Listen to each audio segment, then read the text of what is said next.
Hi, it's Carrie again. So hopefully you watched part one of Searching for Evidence in the Health Professions, where I talked about searching with the ABCDE framework.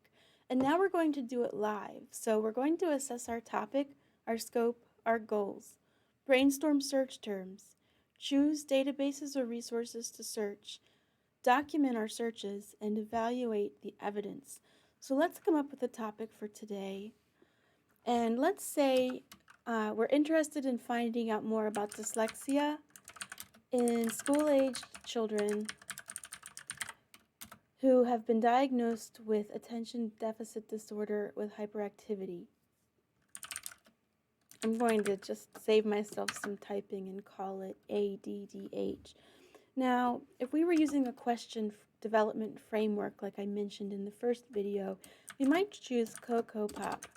That's condition, context, population. And so what we have here is dyslexia as the condition in the context of children who have been diagnosed with ADDH in the population of school-aged children. So started to frame our topic in a way that makes it easier to think about, kind of like a mental map or a concept map.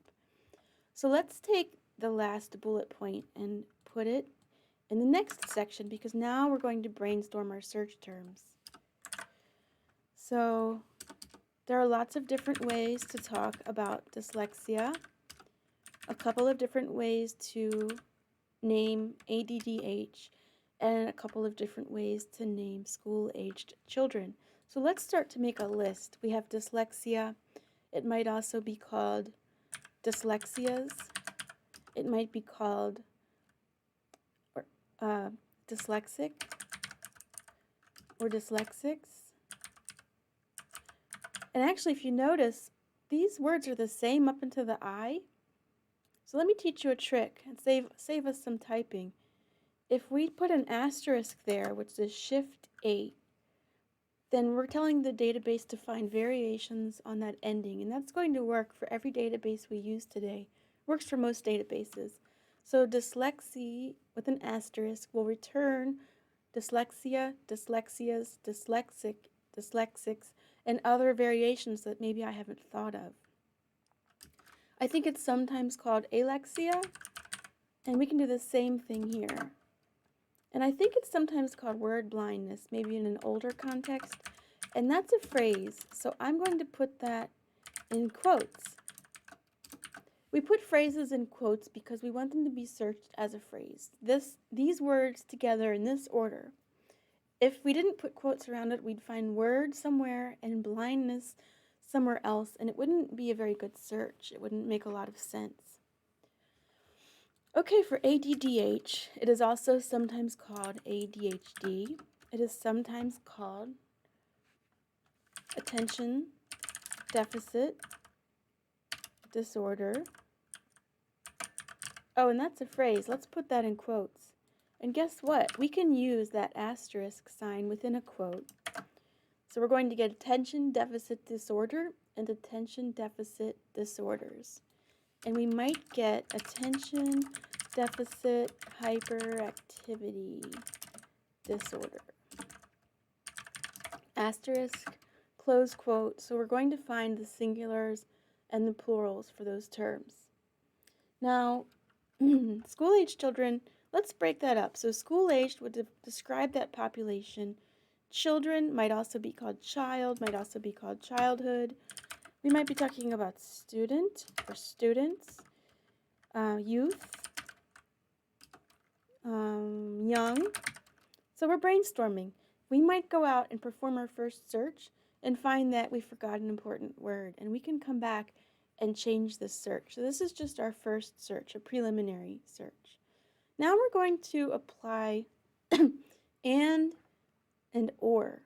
So or goes between synonyms so that we're building our concepts out and making them really robust. And the next part is, well, let's get each concept set up with ors. So each concept is getting or, and remember in PubMed it matters that these are capitalized. So I usually just leave them capitalized. Let's put quotes around this just in case. Doesn't really make too much of a difference. Or, so we're building this search.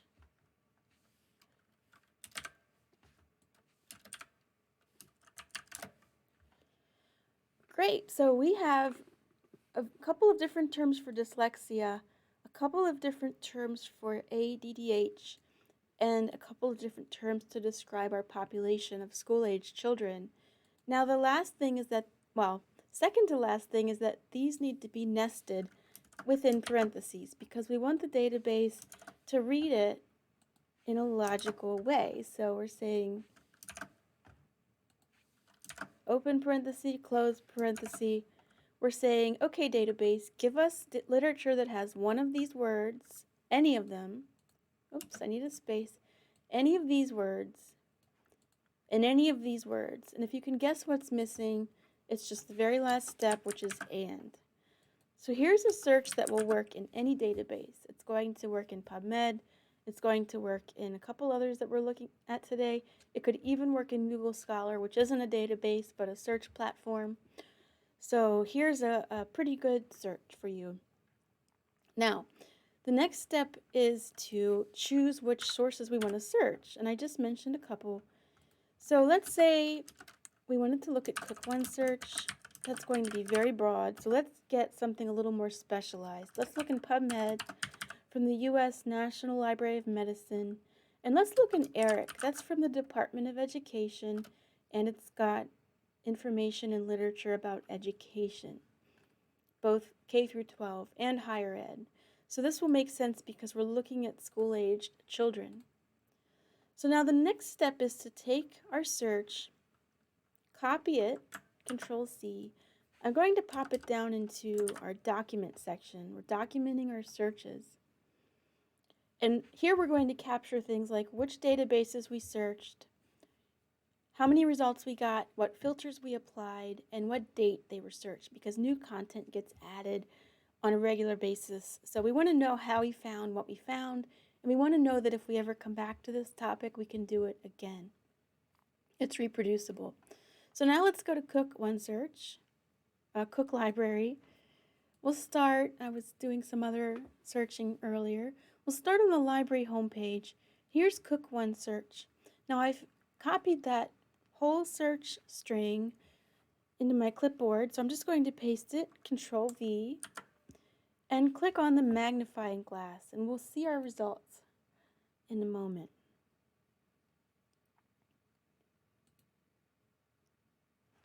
Oh, they show up over here because I had a tab open for it already. So here's the search we just ran. We get 42,400 results. Well, that's a lot. Nobody can read that in any sort of reasonable amount of time.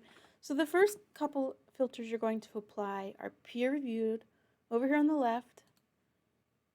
Let's assume this field has changed a lot in the last decade, so let's put a date limit of, let's say, 2010. And lastly, I only read English. Maybe you read another language. So I'm going to go to languages and limit to English. And we might try academic journals as well. So we're limiting it to scholarly publications, peer-reviewed publications, and academic journals in the past 10-ish years in English.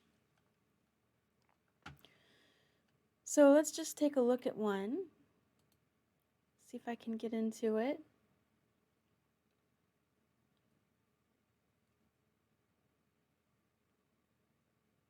Here's the article. The PDF is over here on the left-hand side.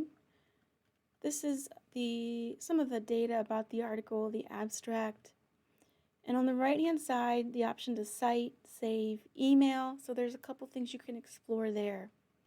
You can always read the abstract first to decide if you want to dig any deeper on this article. Let's just go back to the Cook Library homepage. I'm going to close that. And we're going to take the same search and take it to PubMed. So databases has PubMed in it. Also, your research guides have links to PubMed and other databases. So we're going to go to the A to Z database list here. And we're going to search for PubMed in the upper right-hand corner. That says PubMed Medline. That's because Medline is the major component of PubMed. So PubMed contains Medline. It contains some additional content as well. Let's look at PubMed Medline. And here we are, and I'll just paste that whole search. It's all there in the proper format and everything.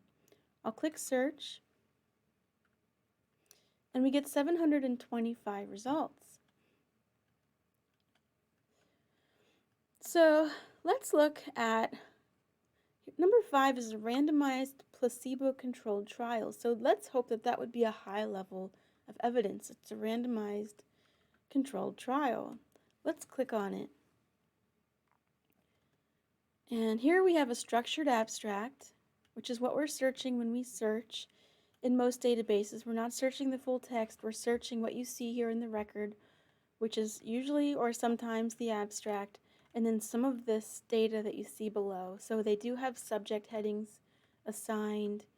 These are called mesh terms in PubMed, medical subject headings. As you become more of a researcher, you'll probably learn more about medical subject headings. But we're not going to talk about that today. Let's see if we can locate this article. I'll go to the Find It link, the yellow Find It button, and we're going to just take a quick look at this article. It said open access version of full text found via unpaywall. Here's the article. Again, you see the structured abstract. There's an introduction section. There's a methods section. That's what you're going to read to figure out how they did what they did. Results, which is what they found. Some tables and figures. Keep going. We have conclusions, the clinical significance, acknowledgments, and of course their reference list. So this is called backward citation searching. If you found that one great article, you can always look at its reference list to find more good articles. So that's PubMed. In both Cook OneSearch and PubMed, you can select the sources you'd like to keep or maybe delve into a little bit deeper. Let's select a couple. And then you can email them to yourself. You can save them in a collection. You do need a free account to do that. You can send to, and so you'll be able to send them to a collection that you keep here on PubMed or a citation manager if you're using one of those. And those are tools like Zotero, Mendeley, RefWorks, EndNote, Papers. I think there are more. But you don't need to worry about that today. I'm just showing that there are ways to get what you found in these databases out of these databases. Okay, the last one we're going to look at today is called ERIC, Department of Education. Because we're talking about school-age children, we might find some information here. And I chose the ERIC that I don't prefer to use. Let's choose the ERIC hosted by EBSCO. It looks a lot like Cook OneSearch. But what you're going to see up here in the top is that it says you're searching ERIC. If you were searching Cook OneSearch, this logo would say Cook OneSearch. Let's make this a little bit bigger. We're going to paste the search string into the first box. You could break it out into each box, 3 separate boxes, and we'll click search. And to be honest, I'm not even sure you need the school-aged children on this search. You might be able to find enough literature without that third concept, but that's what searching is. It's trial and error. So again, we get to click on the record, view more about the record, and if we wanted to find it, we can, not seeing the yellow find it button. There's been some internet connectivity issues today. I might need to sign in or something. Okay. Here's another article. I'm just looking at a couple of articles. So you're just looking through your initial search results to see, was your search correct, or could you go back and maybe add some terms, take some terms away. Here's the PDF for this one. And in EBSCO databases like Cook OneSearch, like ERIC, you just click on the blue plus sign on the right-hand side of any record to set it aside for you. It shows up over here in your folder, and when you're done looking through your results, you can go to the folder view and you can email them to yourself or export them. Last but not least, let's imagine that we did have time to read through some articles and we pulled some that looked really good. How are we going to evaluate them? So let's go to the evaluation section of the Searching for Evidence in the Health Professions Guide. I'm going to go to Research Guides. I'm going to go to Topic Guide.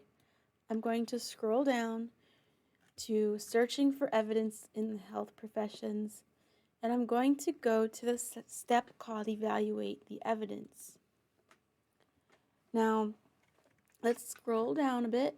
Now, there are these kind of general ways to evaluate things with currency, relevancy, authority, accuracy, and purpose, the ABCs of website evaluation, sift, stop, investigate, find, and trace. But let's look at evaluating primary research. So I mentioned in the previous video the Joanna Briggs Institute critical appraisal checklists, and they are linked here. And what we have here are a series of checklists for different types of studies and trials and publications. So we have a checklist for randomized controlled trials, a checklist for systematic reviews, a checklist for text and opinion, for qualitative research. So these are the things that I think might come in helpful for you. Let's look at qualitative research.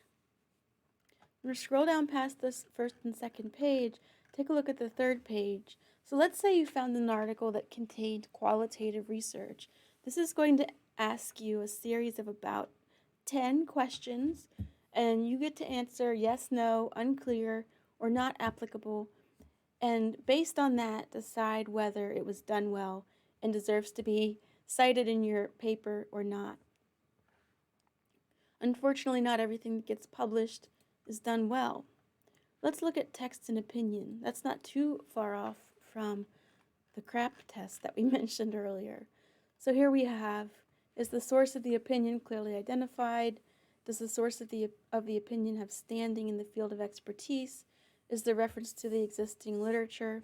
So just asking you to apply some critical thinking skills to the articles or publications that you found. I'm going to show you that we would go back and just document how many articles we found in each place. So in ERIC, let's say we put a peer-reviewed filter. We found 119 articles. So let's go back to our document section, ERIC, say peer-reviewed, 119 articles, results on 1/26/2021. Cook OneSearch and PubMed. I don't remember, so let's take a look. PubMed, we found 725 results. And don't forget, you can always limit over here on the left by clinical trial, by randomized controlled trial, by systematic review, and by date range. And in Cook OneSearch, we found 9,050, and our limits were peer-reviewed, academic journals, English, in 10 years.